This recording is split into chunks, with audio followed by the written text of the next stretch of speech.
I don't typically cover laptops on this channel, but I've been using this one for several months now. It was pretty cheap, and it's been really good for basic everyday use, so I thought I'd share. Because I've been using it a while, I don't expect any problems with this review, but we always keep the pool noodle on the ready, just in case. The Dell Latitude 5490. When I originally bought this, I got an unusually good deal at a little over $100. It's not super common to find it priced that way, depending on specs, but is frequently available for $130 to $150. I've seen a lot of listings in that range, and at that price, I'd say it's a pretty solid deal for a basic use, everyday driver. It's not going to be doing any intense gaming or anything, but when it comes to laptops, being able to do more serious gaming is usually going to be costly. That's just kind of the way it is with laptops. That being said, it moves pretty quick when browsing the web or doing video playback. Here I'm playing multiple videos at once at 1080p, and there's no buffering or anything like that. But speaking of 1080p, here's something to look out for with these. When you're in the price range of around $130, you're not always going to see 1080p capability. And this laptop generally comes with a variety of different specs. So the resolution it's capable of is one such thing to keep an eye on, if that's something that's important to you. Also, as far as the ports, there does seem to be some variation on these. But this one has quite a few video out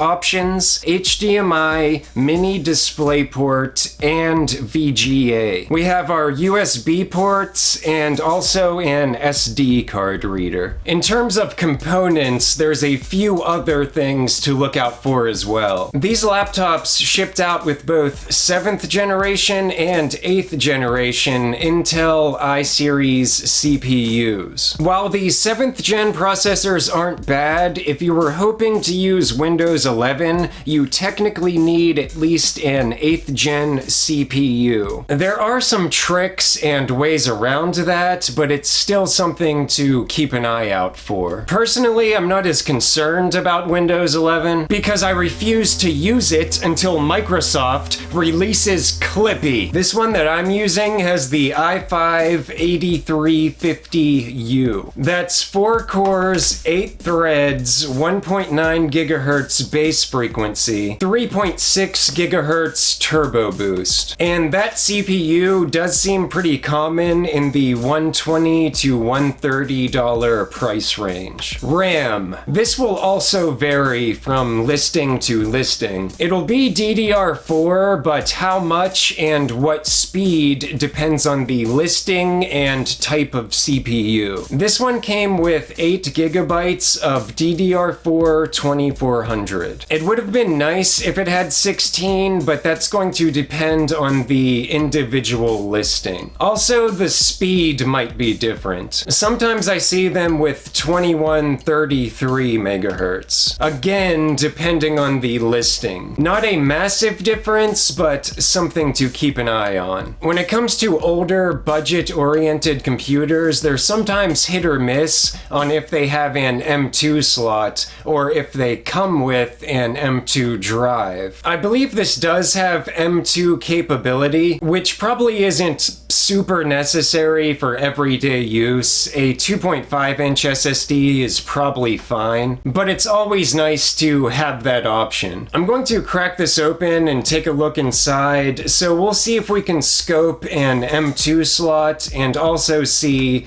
if the RAM is easily upgradable. The screws were oddly difficult to remove, but it could just be set that way so you don't have to take them all of the way out. Anyway, no big deal. deal. The cover pops right off, and the interior design is not bad. The main components are very easily accessible. 2 RAM slots right on top for an easy upgrade, and this is running an M2 drive. You can see the drive and the slot right here on the left. Also, strangely enough, it looks like there's a SIM card reader, but that port was covered in a way that makes it seem like it really wasn't supposed to come off. So maybe it just isn't active or something. I'm not really sure what all that's about. Anyway, the interior does not disappoint, especially for something in this price range. I've been using this laptop probably 7 to 8 months now, and there's a reason I wanted to make a video on it. Typically, I focus more on budget gaming PC type stuff, but I'm also generally interested in cheap devices that are good for everyday use. For the average person who just wants to browse the web and maybe play some videos. If you walk into pretty much any chain big box type store, the cheapest PC or laptop that you're going to find is probably going to be around $300. While there's obviously benefits to buying new, a lot of people don't want to spend that much on something they're just going to use to watch YouTube or check their email. This is where the used market really shines if you have an idea of what you're looking for and a little bit of patience. So again, a little different from my usual type of video, but I really appreciate you watching.